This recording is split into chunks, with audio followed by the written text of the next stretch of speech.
Thank you very much, Nick, and congratulations to you and your team for putting on another great conference. And 20 years of conferences here in the Gold Coast really is outstanding, and it's a special opportunity for us to talk directly to you guys and for you guys to come up to the booth and ask us questions and maybe sift through and ask the questions that you want to ask. So I do ask you all, if you are interested in our story in Brazil and the Jaguar nickel sulphide project, please come up to us in the booth and we'll be happy to go in a bit more detail. So please read the normal disclaimers on the website. So in November of last year, Centaurus put out a resource of 109 million tonnes of 0.87% nickel for 950,000 tonnes of contained nickel metal in sulphide. And that's one of the biggest nickel sulphide deposits in the world today. To put that in perspective, there's only 30 deposits on the planet that are bigger than that, and only 10 of them have a grade of equal to or greater than 0.87 in their resource.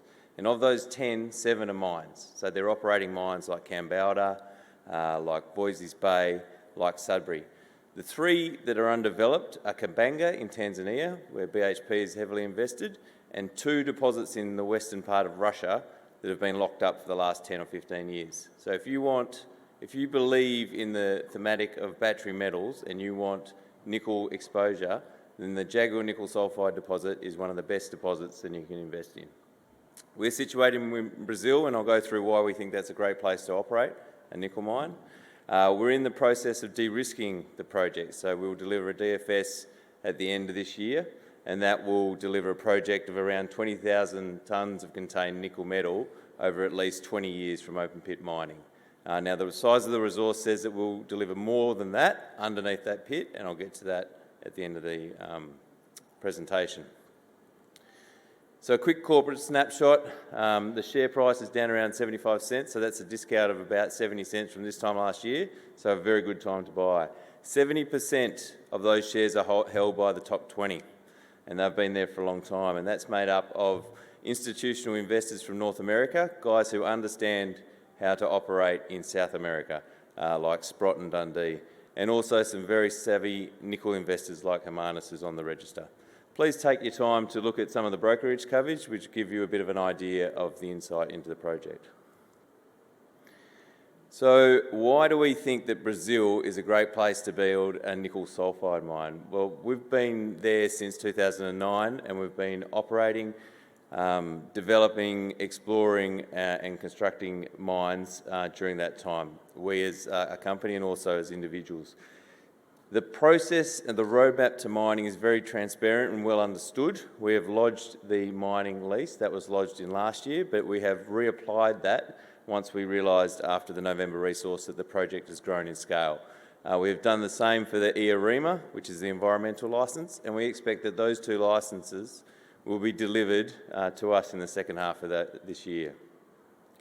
Importantly, last year Jaguar was put on the Strategic Minerals Policy, which is a department in the Brazilian government that helps guide critical projects like Jaguar through the licensing process. So the Brazilian government has recognised that Jaguar is a critical project for the battery metal space.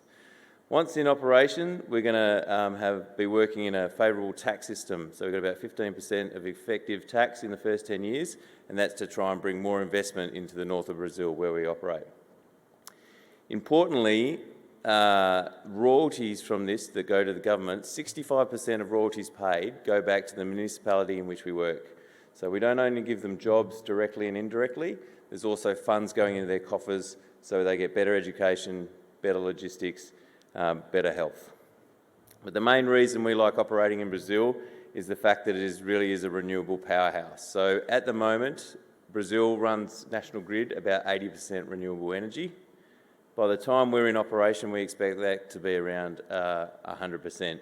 And that will allow us to deliver nickel sulphide units to the battery maker at a very low cost, both in terms of dollars and carbon dioxide consumption. So we operate in the Carajás, in the western portion of the Carajás, over here. Now, for those who don't know the Carajás or understand the Carajás, it's like rolling the Pilbara iron ore assets into the Gawler Creighton's IOCG assets in one small space. So we've got the world's biggest iron ore mine in S11D, which is about 120 k's to our east, and we have the world's second biggest IOCG copper gold mine in Salobo, which is to the north. So Valley have been operating here since the 70s, which means they've spent a lot of time investing in rail, road, power and infrastructure. So this is a really outstanding mining jurisdiction. You can see we're located about 30 kilometres to the north of Tucumán and Orlando do Norte. There's about 70,000 people in those towns, and they've been servicing Valley's ferronickel mine for the last 15 years. So that means there's people ready to work, they understand mining, they're second or third generation miners, and they're keen to get working with us to get this project into production. So in 2021, we completed a scoping study. You can see it has some very good economics. That scoping study was done at $7.50 nickel price. Today's nickel price is hovering around $10. It's been as close to $15 in the last 4 or 5 months. At a $10 price, we're looking at $2 billion IRR or $2 billion NPV, and that'll throw off an EBITDA per annum of around $450 to $500 million. So a very robust project.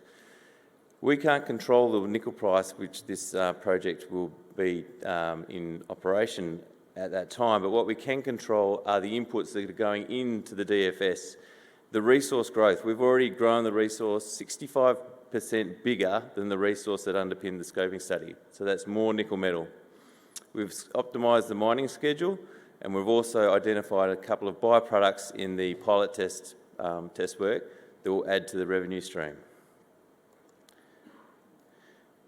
So those byproducts are going to help bring down the cost per tonne of nickel unit delivered, but just as importantly again, the cost to the environment for these projects is important, as the battery maker wants to see low carbon dioxide nickel equivalent tonnes delivered to him. So we're at the right end of the curve. In the grey, you'll see all the laterite deposits that are relying on coal-fired power and a lot of power to produce their nickel. In the yellow, you're looking at the nickel sulphide deposit. What sets Jaguar apart, and in the top 3% of carbon dioxide per tonne of nickel equivalent delivered, is that it is high grade, it is near surface, and again, it is using hydroelectricity, and will be around 100% renewables at time of production.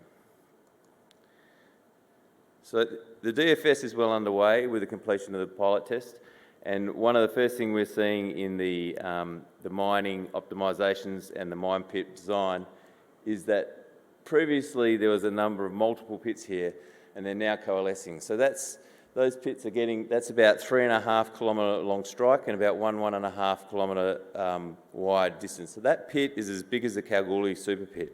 So we're talking about bulk tonnes at surface coming out, producing 20,000 tonnes of nickel in sulphate for at least 20 years.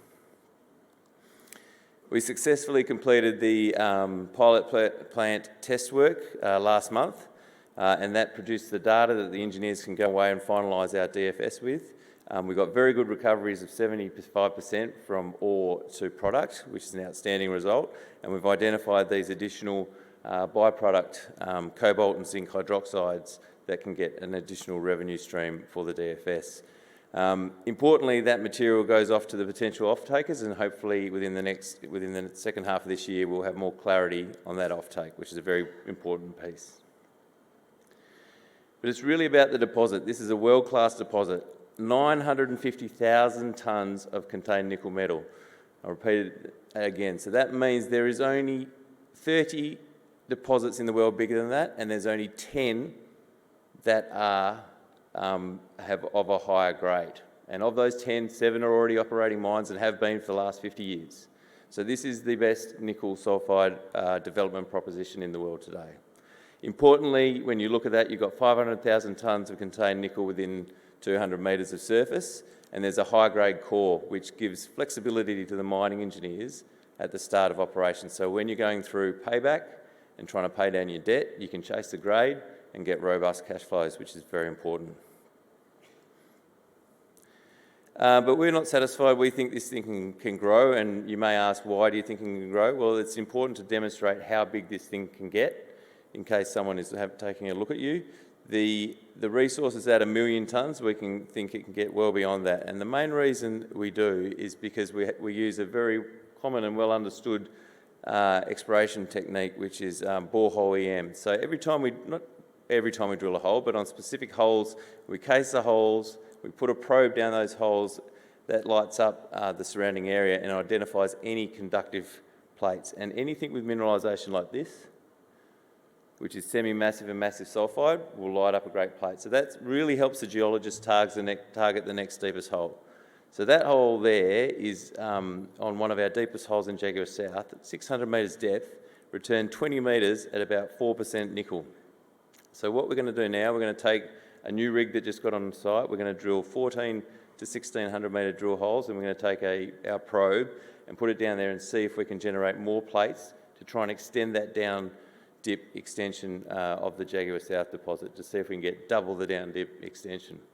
And we think we can do this because the mineralisation style in the Carajás is known to be very deep plumbing.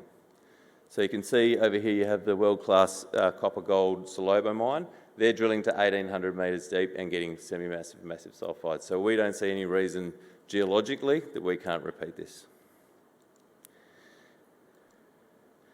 Yesterday we announced a new discovery.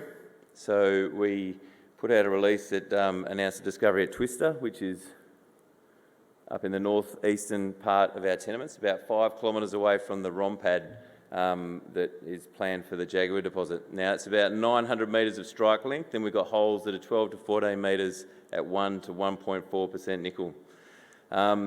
This is a great discovery. We will work to get this discovery across into the next resource upgrade, which will be towards the end of this year, and that will eventually contribute to more near-surface mineralisation going into the mill.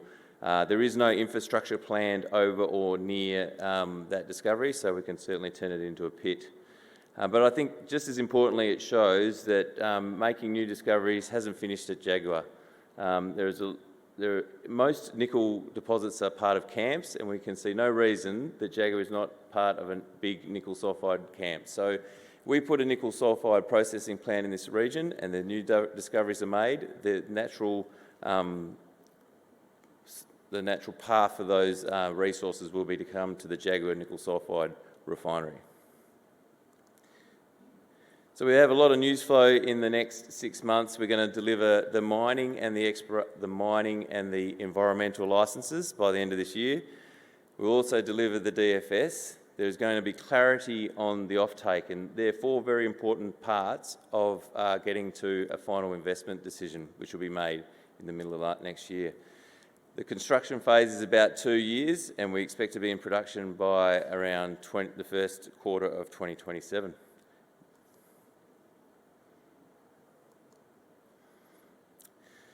So I've got 1 minute and 45 seconds to tell you one more time how big this thing is. It is, again, there's only 3 undeveloped deposits bigger than the Jaguar nickel sulphide deposit. So if you believe in the battery thematic, every lithium-ion battery needs nickel. If you want to find something that has bulk tonnage and a high grade of nickel, then the Jaguar nickel sulphide deposit is the one to invest in. And if you would have any other questions, I please ask you to come by our booth, which is in the room out the back, and say good day. Thank you very much.